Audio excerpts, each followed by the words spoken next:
Au sommaire de ce JT de la radiologie, Covid-19, point sur l'apport du scanner spectral avec David Corcos de chez Philips. Le professeur Denis Ducreux nous présente Brain Analyst ainsi que son tout nouveau visualiseur qu'il met gratuitement à la disposition de ses collègues. Le JT de la radiologie. David Corcos, l'apport de l'imagerie dans cette crise du Covid? Eh bien, évidemment, Philips a été en première ligne pendant toute cette crise, avec un portefeuille très large au-delà de l'imagerie. On est très présent dans les ventilateurs, les moniteurs, évidemment, en réanimation, mais aussi en scanner. Et on a vu que le scanner était très utile, très utilisé par nos clients pendant cette crise. Tout le monde était vraiment très mobilisé. Nos techniciens en première ligne derrière les soignants pour assurer de la disponibilité des équipements. On parle souvent des produits, mais c'était eux cette fois-ci qui étaient vraiment en première ligne, et le reste de l'organisation derrière. En termes de scanner, on a une gamme assez large. L'incisive notamment qu'on vient de sortir, qui permet de réaliser des acquisitions de thorax de très haute qualité en des temps très limités. Et puis le scanner spectral qui se révèle vraiment, l'imagerie spectrale qui se révèle y compris sur le Covid, avec des capacités de détection assez impressionnantes dans des domaines très low dose. On a des images du scanner spectral. Les points forts de ces images, qu'est-ce que c'est?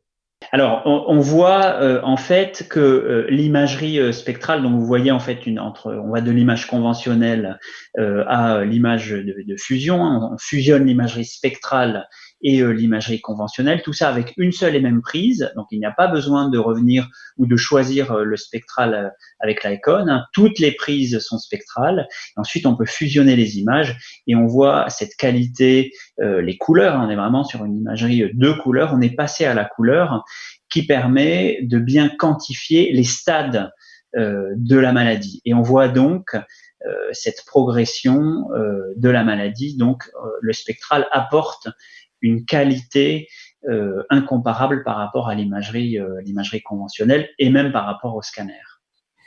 Le scanner et l'imagerie a été un outil incontournable dans cette crise du Covid et plus précis que les tests PCR.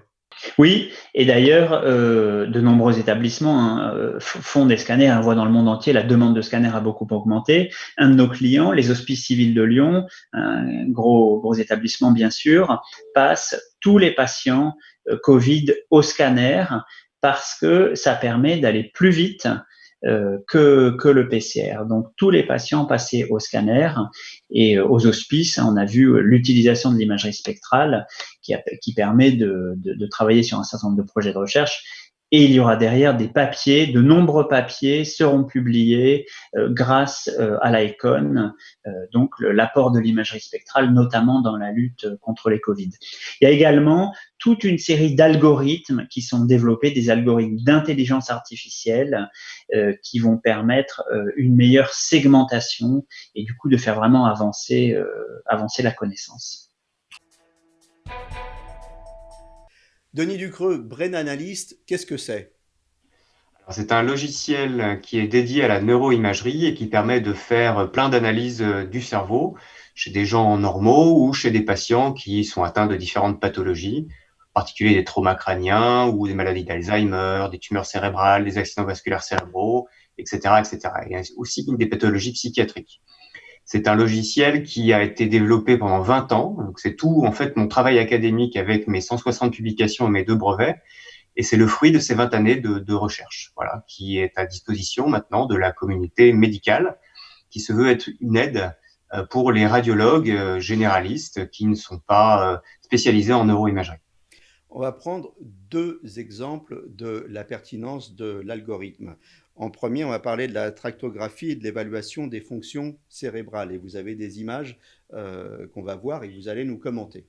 Tout à fait. Alors, la tractographie, c'est une technique qui permet de voir les fibres de substance blanche du cerveau.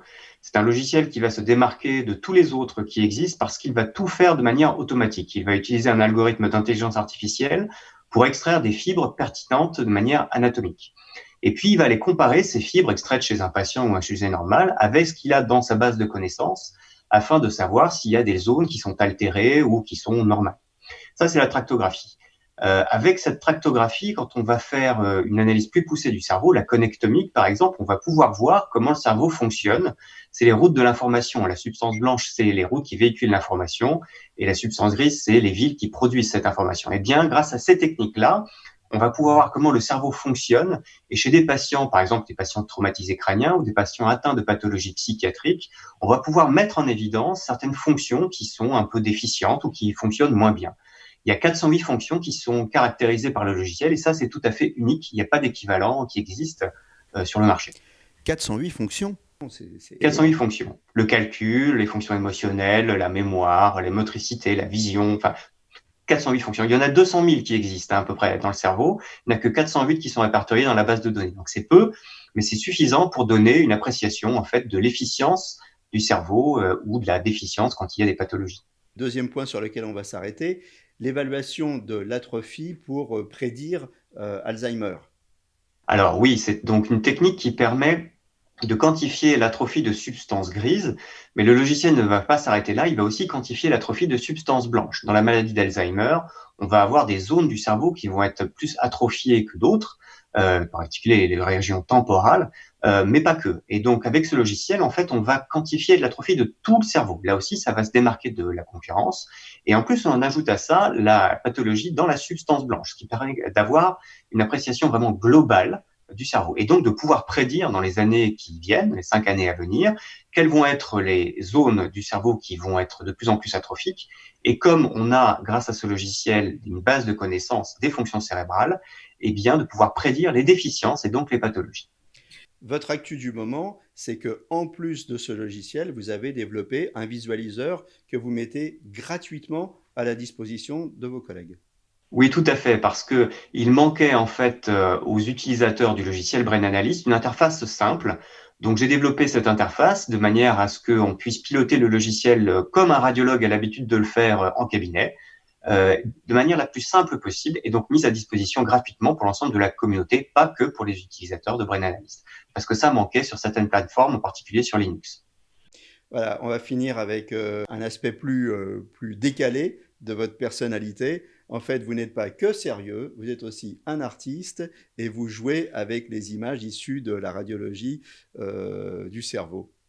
Oui, tout à fait. J'aime beaucoup créer des images abstraites qui ont une forte connotation symbolique, donc particulièrement sur la tractographie, en mélangeant des formes, en les tordant et en les réagençant, créer des images qui sont particulières, comme par exemple celle du démon éveillé ou alors du corbeau blanc, voilà, qui ont des significations symboliques importantes.